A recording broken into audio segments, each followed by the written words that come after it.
Welcome everyone to a special edition of Talking Point. I'm Mayor Mike Wiza. As you can see, we're not in our usual environment because of this COVID-19 threat. I'm working from home whenever I can, and I hope all of you are doing the same. These past few weeks have been pretty busy. The coronavirus pandemic has everyone on edge, and I apologize. I'm going to be reading some of this because I want to make sure and get accurate information out. All of this information is accurate as of the time of this recording, but as you may have guessed, things are changing pretty rapidly around here. So it's important that you always seek out reliable sources for the most up-to-date information. We have been diligently working to assess the threat in our community and prepare for its inevitable impact. Your community leaders have had multiple meetings with representatives from the White House, the Center for Disease Control, and other federal agencies. We have been working with offices at the state level, including the Wisconsin Economic Development Corporation, the Governor's Office, the League of Wisconsin Municipalities, mayors from all over the state, and our local representatives like Katrina Shankland and others to try and gauge the situation here. It's taking a lot of work on a lot of people. Locally, we have been having regular meetings with the school district, UWSP system, Mid-State Technical College, the Portage County Business Council, healthcare providers, business leaders, Create Portage County, and many, many others to put plans in place to address the spectrum of things that have been affected by COVID-19. First, let me assure you that we have the best people available working on these issues. I know there's a lot of uncertainty out there, and that can be compounded by the volumes of information and opinions floating around. One of our number one goals is to provide you with accurate information and make sure that information is as accessible as possible. Your city is very much still operational and functioning. Most departments have ceased public access to help slow the spread. Most regular functions can still be accomplished in ways that avoid in-person contacts. The phones are still being answered. Voting is one of the biggest drivers right now. We have been offering absentee voting, some call it early voting, for some time. If you are currently a registered voter, you can still request a ballot by mail until April 2nd. You do not need to appear in person. In-person voting is still being offered at City Hall. Some polling places have been removed or consolidated to ensure we do not expose higher risk people to potential carriers. And the governor's office is still currently looking into other options like vote by mail, but nothing has been decided yet on those. So stay tuned to the city website for more information as it becomes available. I have asked our staff to evaluate agenda items for meetings. If something scheduled for a meeting can wait, we're going to wait. But for those things that can't wait, we still have all of the necessary meetings, but we will be doing telemeetings as allowed by this emergency. Information regarding public participation will be listed on each agenda, but generally you can join a meeting from any computer and many devices. We will also be offering live streaming for each of the meetings and hopefully on our cable channel as well. More information on that will be coming out soon. The safety of our staff and the community are our first priority. Many people who are able to work from home are doing that.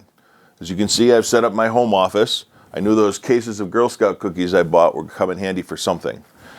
We've held off on hiring our seasonal positions.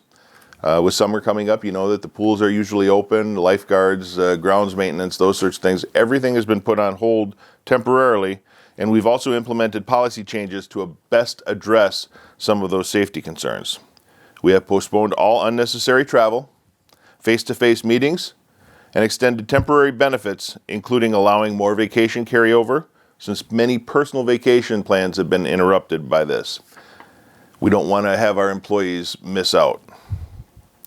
Our utilities and streets department are carrying out all essential duties and other less essential things if they can be done safely, like street sweeping. We have modified our employees' schedules to minimize contact and ensure that if some do get ill, we will have enough staff to maintain those basic functions. Our water is safe and will continue to be safe. Wastewater is being treated. Garbage is being picked up. We have closed the drop-off to slow the spread. Central Transportation and our bus service have adjusted their schedules. The Saturday shopping route, along with late-night bus service, has been suspended. We have modified our rural routes to help deliver meals through the ADRC, and paratransit is still functioning normally. For all other routes, we are no longer collecting fares, and we ask that anyone who is able to use the rear entrance on those buses do so to reduce the risk of exposure to other passengers and our drivers. Our parks are still open.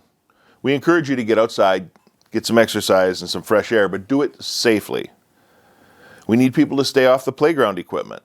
We will also not be opening the restroom facilities. Both of these are because we are not able to maintain a sanitary environment, which could lead to the spread of COVID-19. Our tennis and pickleball courts are also closed. For more information on any of the city functions, check out stevenspoint.com/coronavirus, and we'll update that as rapidly as we can. We have activated our Emergency Operations Center for the city, virtually for now. This team has been assessing the needs as this pandemic develops and identifying resources that we may need. This includes working with facilities that could provide rooms or beds for any reason needed and getting agreements in place when that need arises. We have taken an inventory of personal protection equipment, or PPE, including masks, sanitizer, and gloves. Many businesses have stepped up, including Create Portage County, who currently has a bank of 3D printers working hard to make masks and face shields. Century staff has offered up some resources in that regard as well.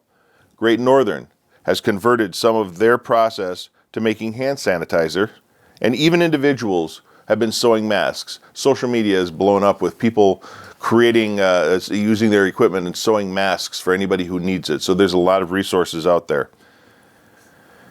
I know there are many, many more people in our community that are doing things to help, and I can't say thank you enough.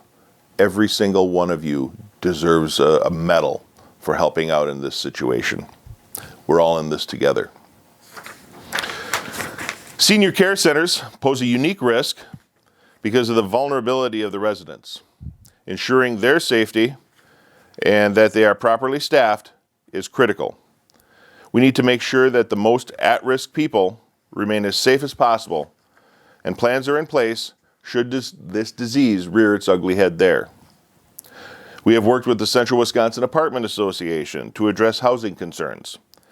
None of us want anyone to lose their home because of lost employment, caring for someone who is ill, or other related issues.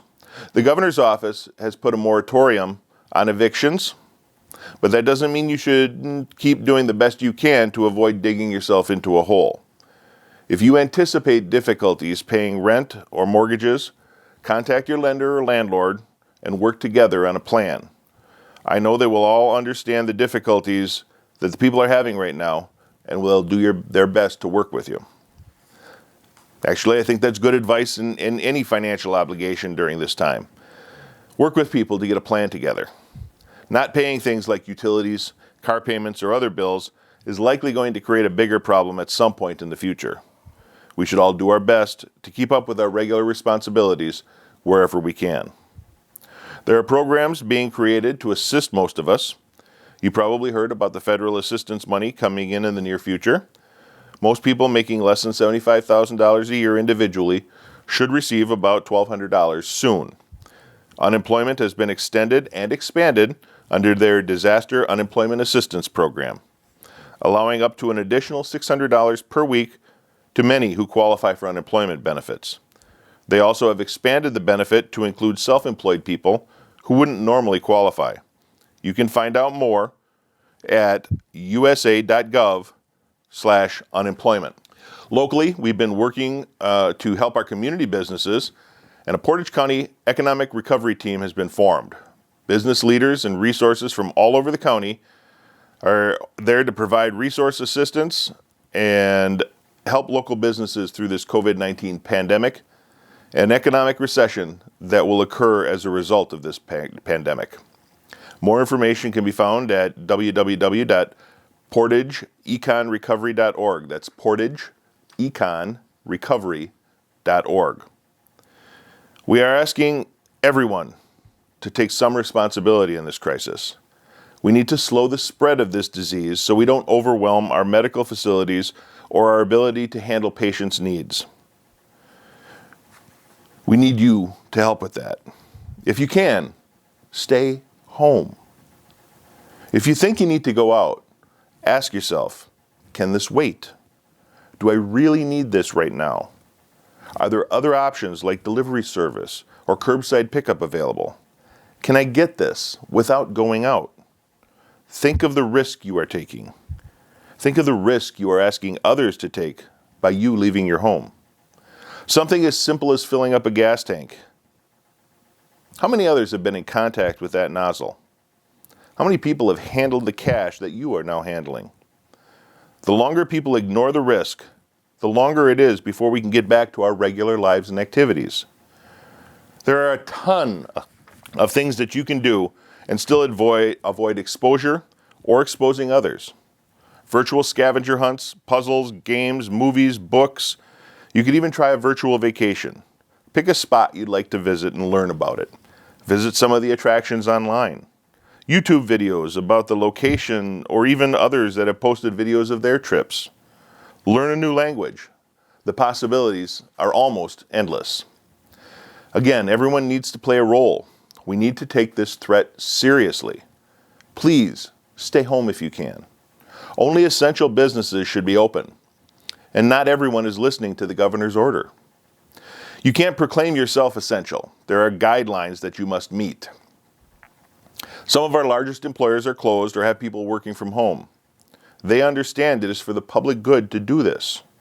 This is a public health emergency. And as a result, beginning immediately, I'm going to be asking the Stevens Point Police Department to enforce that law to its fullest extent. Under Wisconsin Statutes 252.25, any person who willingly violates or obstructs the execution of any health-related law or health services order issued pursuant to this public health emergency shall be imprisoned for not more than 30 days or fined not more than $500 or both. Additionally, violators which have these matters referred to will have their matters referred to the relevant licensing authority, which may affect your license to conduct business. We don't want it to come to that. Please consider shutting down your business if you are not an essential function. And we're going to ask the police department to enforce this. We don't want anyone going to jail. As I said before, we're all in this together. We all need to play a role in the solution. Be safe. Keep your family safe. Check on your neighbors and don't take unnecessary risks. We don't need to board up the windows, but we can't afford to be foolish either. We'll get through this together, as we always do. Thank you for your time.